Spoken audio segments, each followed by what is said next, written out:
sorry, part 2. I got to call on Messenger Kids for my son to play a group chat video or something, and I didn't know how to get out of it. And I pressed like to decline the call. My whole video stopped. So sorry about that. This is part 2. Um, and I'm just gonna call this. She's not gonna be able to forget this person, okay? And so, the other individual, the gentleman in the window, his self love and boundaries is very magnetic, and it's calling in a solution here. So, like I said, this is a dual message. The two people in this video, I do feel are meant to meet. It was mainly the female that I thought this was about, but this other person in the video, the man in this video, is more okay. So, we all have masculine and feminine energy now. So the female person in the body is, I would say, exhibiting more of a masculine energy traits, very strong masculine energy traits. More like led by the things you can feel, see, touch, sense, taste, and not sense really, just taste, like grounded in material things. What you see is what you get. Material successes is like, the be all end all. And this bodied man is more of in a feminine energy, more receiving, allowing himself to receive divine energy, things like that. He's learned to balance the both within. Everybody has both, but I feel like this feminine energy is lacking in this female, and it's a call for her right now to heal. And I do believe the number 6 came through. The date I channeled this broke down to a 6, and so number 6 in numerology is all about like stability in a feminine way, and bringing balance and harmony. And it's a combination of 2 and 4. I don't know if I already said that. I had to start the video over twice. But so number 2 is all about like partnerships, collaborating, teamwork, partnership. And 4 is all about stability and safety and security and building a foundation. So the 6s are the combination of the 2 and 4, obviously. So meeting this person and then also bringing the stability of understanding a different way to live and bringing in a balanced feminine energy to the situation, more motherly, nurturing energy, kind of based on unconditional love, serving, giving, community oriented. That gentleman in the window is definitely more balanced in his masculine energy. It's not too toxic, toxic masculinity. He's learned to like balance that and leads with unconditional love and service oriented and giving and receiving equally, and setting boundaries with people that are emotionally unavailable or kind of toxic in some way. So he's learned to balance that, and she's now meeting somebody who's doing that. That makes sense. So he understands, and all this, his energy is kind of coming through right now. He believes that despite any attraction he might have to them, which I do feel that the meeting, I don't know if they already knew each other. It did seem like they kind of knew each other, like there was a glance over and kind of a looking away, like despite any attraction or feeling magnetically drawn to somebody, it's despite the way despite the way we love someone, it's not our responsibility to do the healing for them. So he has learned to connect with his own inner wisdom and his inner awareness, and has a spiritual connection.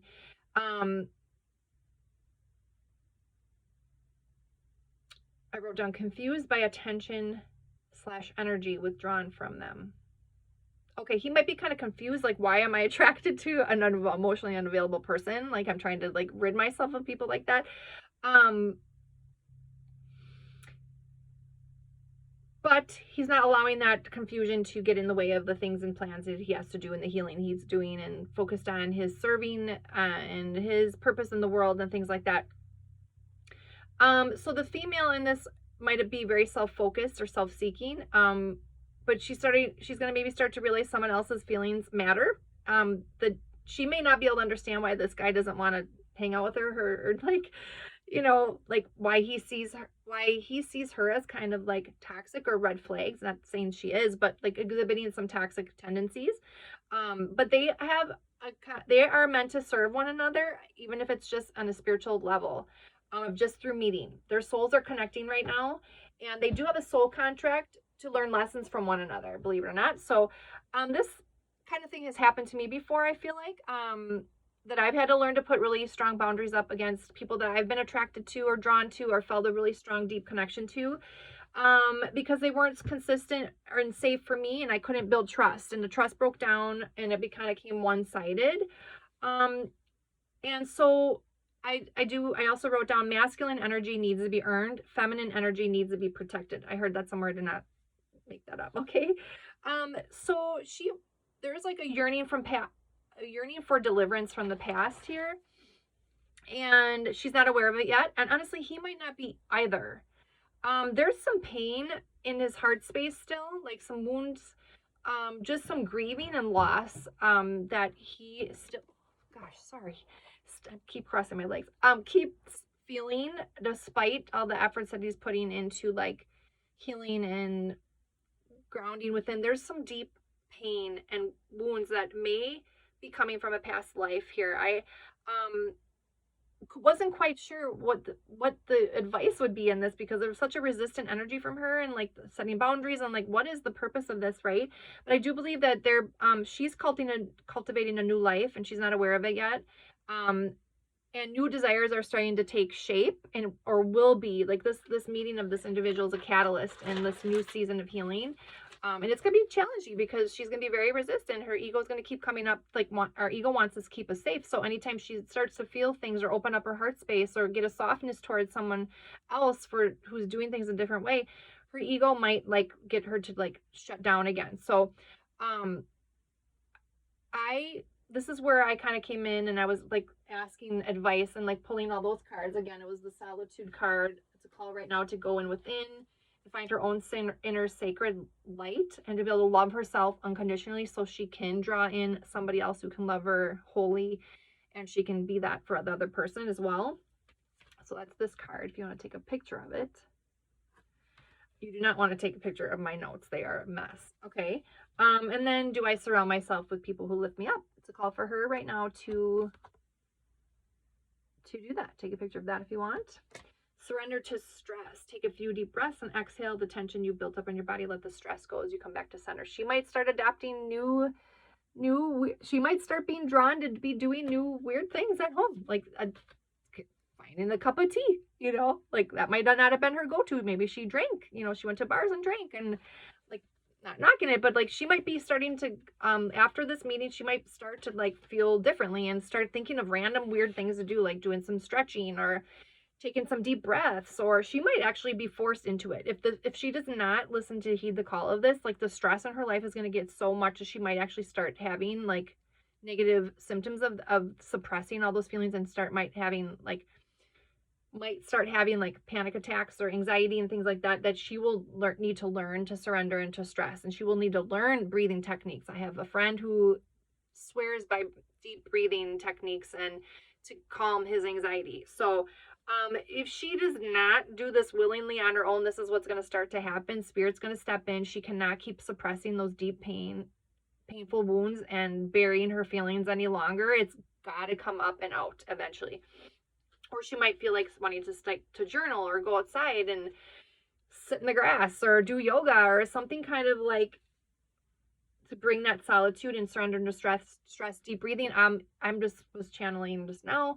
EFT tapping is like EFT. It's like emotional freedom technique. It's a tapping thing where you like hit facial points, like here. I think it's like here, on the forehead, on the like wrist, and like I think there's some points here, and you repeat mantras. You kind of do it a couple times over, and it will help like reset the nervous system energy. There's some meridians and stuff like that here, so that might be something that this gentleman already knows how to do. I do know how to do it as well, that she might want to, like, if this is you and this is your reading, you might want to look into that if you do start to find yourself in panicked, anxious states that you cannot get yourself out of. I don't think if this is you are not going to be able to get out of this stuff as easily as you used to, because it is a call for it to come up now. Inhale, exhale, repeat.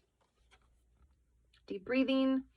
Yoga is really good for that. They always do focus on the breath.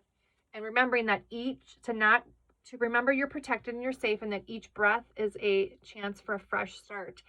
This is a new season of healing. And I do believe that these two people have like a soul recognition, a soul knowing of one another, and he has this like unconditional love for her, and regardless of how she would admit it, like she might have a fondness for him too. And I was trying to understand this energy because I was like, why is this coming through? If there's so much resistance for this process to happen, and I do believe like that there's a reason why she's so resistant, that she lost somebody she loved dearly, possibly in a past life, and she's had a lot of trauma which triggered some wounds, you know. So she lost somebody she loved dearly in a past life, and then her childhood wounds from this life just totally had her shutting down any heart space energy of feeling vulnerable or feminine energy that she may deem as weak. um and this person that she lost in the past life, I believe, was the love of her life.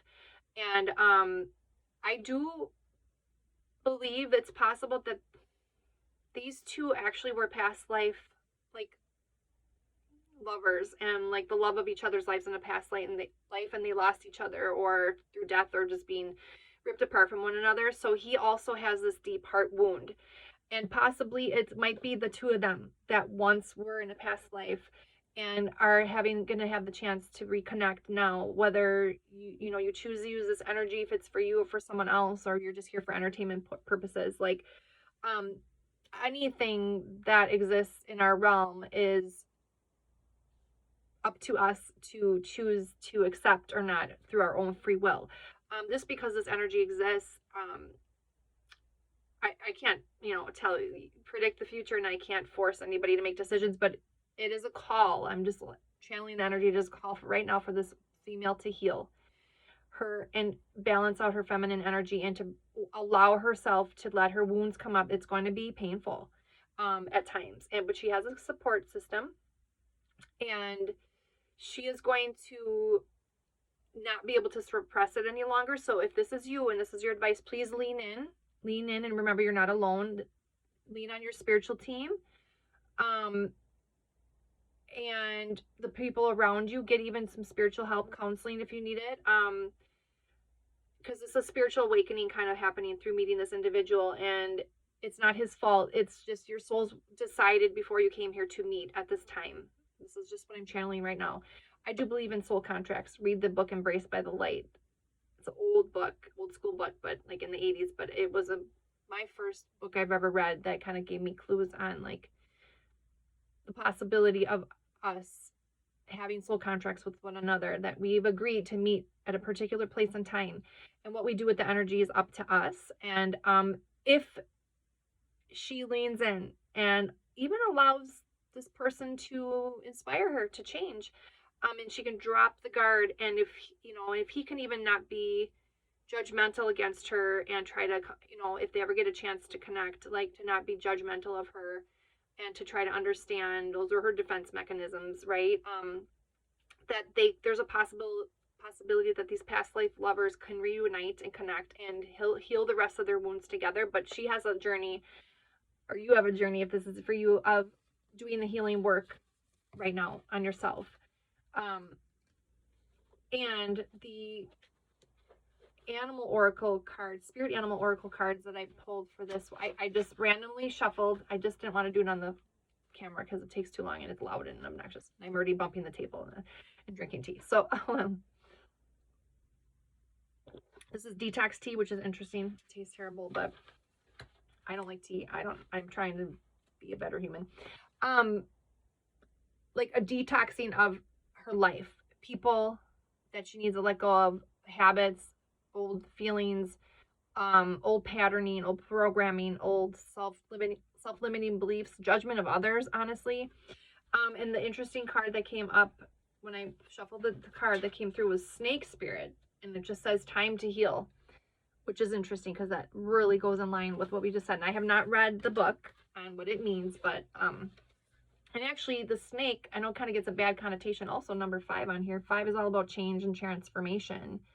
And they add up to a 10, which breaks down to a 1, which is like 10 to me is like the end of a cycle, and the beginning of something new. It's a 10 and a 1 altogether. So like this is the end of an era for her. And if she can go she can go in this next season kicking and screaming if she wants, or she can start surrendering to the flow and accepting that this is a reality and like accept the feelings that are coming up, accept days when she has tears, accept the people that are coming in her path, things like that. But you can go kicking and screaming if you want. It's just gonna be a little bit more painful. And I trust me, I know from experience. So this says time to heal. Sorry, I talk fast, I walk fast, I eat fast, I drink fast. Just keep up with me here. The oracle message says all of us need healing. And if you don't want to keep up with me, go ahead, find a different channel, kick off. That's fine. I'm not going to take it personal. All of us need healing at times. And when snake spirit appears, it is time to repair, renew, and replenish yourself and your vulnerable heart. Self-care and maintenance work are needed so that your vitality can arise. Give yourself the space to nourish your own well-being. Now, this is just really good sense for all of us. Vulnerability is necessary for friendships and partnerships to work, which means all of us have to have tender emotions at times. Be gentle with yourself and others now. Shed the past and step into a new way of being, for vitality is rising in you. This might be a good time to honor the work you have done to heal, grow, and repair any damage within you, within those you care about, and within your community. Celebrate together how far all of you have come in your healing journey and all that you've created. Unburden yourself of anything that no longer supports wellness, prosperity, positive relationships, and well-being, and open the door for healing to occur. Protection message. No matter how much you may have lost or how you've been disappointed, you are called by Snake Spirit to shed the past and practice radical self-acceptance now.